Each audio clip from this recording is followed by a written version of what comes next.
കണ്ണൂരിൽ പുഷ്പമേള നടക്കുന്ന മൈതാനത്തെ താൽക്കാലിക കവാടം തകർന്നു വീണു. കാറുകൾക്ക് മുകളിലേക്കാണ് കവാടം തകർന്നു വീണത്. ആർക്കും പരിക്കില്ല.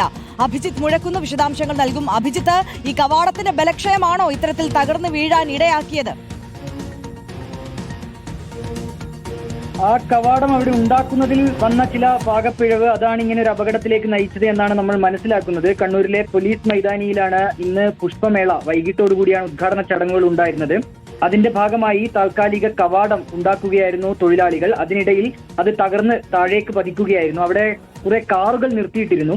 ഈ കാറിന് മുകളിലേക്കാണ് ഈ കവാടം വന്ന് വീണത്. ആ പരിസരത്ത് അതിന്റെ തൊട്ടു താഴെ ആരും ഇല്ലാതിരുന്നതിനാൽ വലിയ അപകടം ഒഴിവായി എന്ന് തന്നെ പറയാം. കാരണം ഈ ഇരുമ്പ് കമ്പികളൊക്കെ ഉണ്ട്. അതിന് മുകളിലാണ് ഈ കവാടം സ്ഥാപിക്കുന്നത്. സ്വാഭാവികമായും അത് മുകളിലേക്ക് വീണ് കഴിഞ്ഞാൽ വലിയൊരു ദുരന്തത്തിനും സാധ്യതയുണ്ടായിരുന്നു. അങ്ങനെ ഉണ്ടായില്ല എന്നുള്ളതാണ് ആശ്വാസകരമായ കാര്യം. ഈ പുഷ്പമേള അത് ഈ ജില്ലാ അഗ്രി ഹോർട്ടിക്കൾച്ചർ സൊസൈറ്റിയുടെയും ഒക്കെ ആഭിമുഖ്യത്തിലാണ് കണ്ണൂർ പോലീസ് മൈതാനിയിൽ സംഘടിപ്പിക്കുന്നത്. ഇന്ന് വൈകിട്ട് കഥാകൃത്ത് ടി പത്മനാഭനൊക്കെയാണ് ഉദ്ഘാടന ചടങ്ങുകൾ നിർവഹിക്കാൻ ഇരുന്നിരുന്നത്. അതിനിടയിലാണ് ഇങ്ങനെ ഒരു അപകടം ഉണ്ടാകുന്നത്. ഏതായാലും ഇത് ഈ സാധനങ്ങളൊക്കെ ഇവിടുന്ന് മാറ്റാനുള്ള നടപടിക്രമങ്ങൾ അവിടെ പൂർത്തിയായിട്ടുണ്ട്. ഒപ്പം തന്നെ ആർക്കും പരിക്ക് പറ്റിയിട്ടില്ല എന്നുള്ളതാണ് ആശ്വാസകരമായ കാര്യം.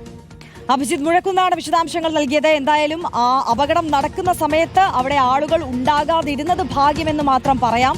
വലിയ അപകടമാണ് തലനാഴിലേക്ക് ഒഴിവായി പോയത്. കണ്ണൂരിലാണ് പുഷ്പമേള നടക്കുന്ന മൈതാനത്തെ താൽക്കാലിക കവാടം തകർന്നു വീണ് ഇങ്ങനെ ഒരു അപകടം സംഭവിച്ചിരിക്കുന്നത്.